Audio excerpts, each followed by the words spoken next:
മാത്രമാണെന്ന് വിശുദ്ധ ഖുർആൻ പറയുന്നു. ആ ഒരുമ്മയുടെയും ഒരച്ഛന്റെയും ഒരമ്മയുടെയും ഒരുപ്പയുടെയും മക്കളായ മനുഷ്യ സഹോദരങ്ങൾ മതത്തിന്റെ പേരിൽ തമ്മിൽ തല്ലേണ്ടവരല്ല, വർഗീയതയുടെ പേരിൽ തമ്മിൽ തല്ലേണ്ടവരല്ല, പ്രണയത്തിന്റെ പേരിൽ തെറ്റിദ്ധരിക്കപ്പെട്ടുകൊണ്ട് തമ്മിൽ തള്ളേണ്ടവരില്ല. പക്ഷേ കേരളത്തിലെ ഇന്ത്യയിലെ ചില തൽപര കക്ഷികൾക്ക് ഇന്ത്യയിലെ മനുഷ്യർ മതത്തിന്റെ പേരിൽ തമ്മിൽ തല്ലിയേ തീരൂ. അതിനുവേണ്ടി അവർക്ക് എന്തൊക്കെ ചെയ്യാൻ കഴിയും അതൊക്കെ അവർ ചെയ്തുകൊണ്ടിരിക്കുകയും ചെയ്യുന്നുണ്ട്. കേരളത്തിൽ ഭൂരിപക്ഷം വരുന്നത് ഹിന്ദുമത വിശ്വാസികളാണ്. പക്ഷേ ആ ഹിന്ദുമത വിശ്വാസികൾ ഏതെങ്കിലും അതേ മതത്തിന്റെ പേരിൽ വന്ന് രാഷ്ട്രീയ പാർട്ടിയോട് ഒട്ടി നിൽക്കുന്നവരല്ലല്ലോ. അല്ല, കേരളത്തിലെ മലബാറിൽ മുസ്ലിമീങ്ങൾക്ക് സ്വാധീനമുണ്ട്, മുസ്ലിമീങ്ങളുടെ അംഗസംഖ്യ കൂടുതലാണ്. ആ അവസ്ഥയിൽ കേരളത്തിലെ ഏതെങ്കിലും മതത്തിന്റെ പേരിൽ വന്ന രാഷ്ട്രീയ പാർട്ടിയിലേക്ക് മാത്രം ഒട്ടി നിൽക്കുന്നവരല്ലല്ലോ കേരളീയ മുസ്ലിമീങ്ങൾ. അല്ല, കാരണം മതത്തിന്റെ പേരിൽ വരുന്ന ജാതീയ സംഘടനകൾ, രാഷ്ട്രീയ സംഘടനയുടെ പേരിൽ ഒട്ടി നിൽക്കാൻ കേരളത്തിലെ ഹിന്ദു എന്നല്ല, മുസ്ലിം എന്നല്ല, ക്രൈസ്തവൻ എന്നല്ല ഇന്നുവരെയും ആരും മുന്നോട്ട് വന്നിട്ടില്ല. അതുകൊണ്ട് തന്നെയാണ് കേരളത്തിലായാലും ഇന്ത്യയിലായാലും ഇത്രയും മതസംഘടനകൾ, രാഷ്ട്രീയ സംഘടനകൾക്ക് നിലനിൽപ്പ് നഷ്ടപ്പെട്ടു പോകുന്നത്. അതല്ലേ നമ്മൾ കഴിഞ്ഞ ഉപതെരഞ്ഞെടുപ്പ് പോലും കണ്ടത്. വർഗീയത ആരോപിക്കപ്പെടുന്ന ചില സംഘടനകൾക്ക് 4000-ഓളം വോട്ട് പോലും തികയ്ക്കാൻ പറ്റാത്ത അവസ്ഥയിലേക്ക് കേരളത്തിലെ ന്യൂനപക്ഷ സമൂഹം അവരെ തള്ളിമാറ്റുകയുണ്ടായി. ഈ അവസ്ഥയിൽ നോക്കുമ്പോ ജാതി ഏതായാലും മതമേതായാലും മനുഷ്യ സഹോദരങ്ങൾ ഐക്യത്തോടുകൂടെ സ്നേഹത്തോടുകൂടെ ജീവിക്കുന്ന അവസ്ഥയാണ് കേരളീയ പരിസരത്തുണ്ടായിക്കൊണ്ടിരിക്കുന്നത്.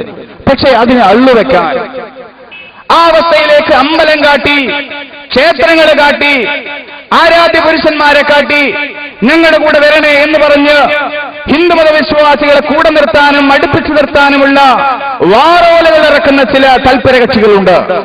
ഒപ്പം മുസ്ലിമീങ്ങൾ ഞങ്ങളുടെ രക്ഷകരാണ് എന്ന് പറഞ്ഞ് മുസ്ലിമീങ്ങളുടെ കാര്യങ്ങൾ ഏറ്റെടുത്ത് സംസാരിക്കുകയും അതിനുവേണ്ടി പ്രക്ഷോഭം നടത്തുമെന്ന് പറഞ്ഞ് മുസ്ലിം മനസ്സുകളെ കൂടെ നിർത്താൻ ചില രാഷ്ട്രീയ പെട്ടികൾ മുന്നോട്ട് വരികയും ചെയ്യുന്നുണ്ട്. രണ്ടും അപകടകരമാണ് എന്നാണ് നിങ്ങളുടെ അഭിപ്രായം.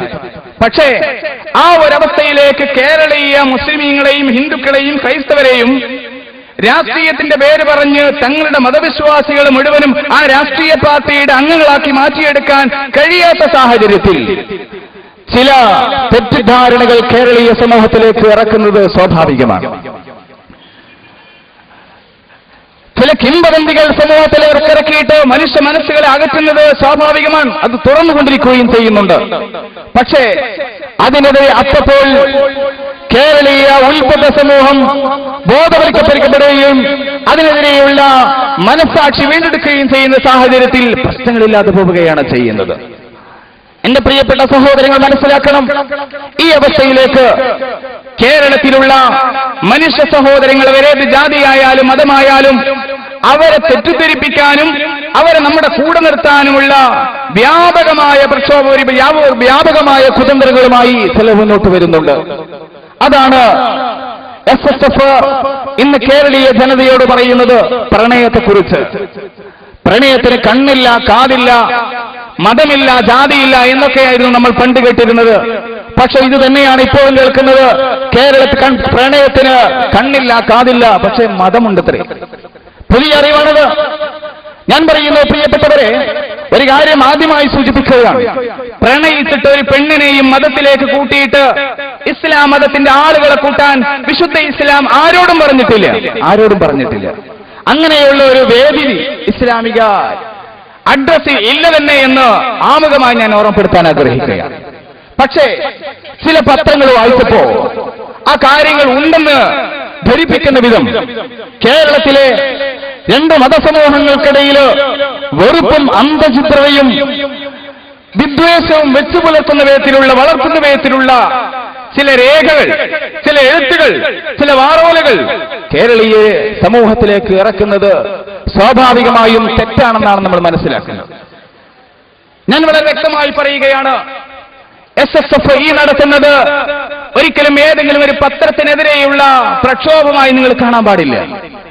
കേരളത്തിലെ സമൂഹം ഐക്യത്തോടുകൂടെ ജീവിക്കുന്നവരാണ് എന്ന് മനസ്സിലാക്കിയവരാണ് നമ്മൾ.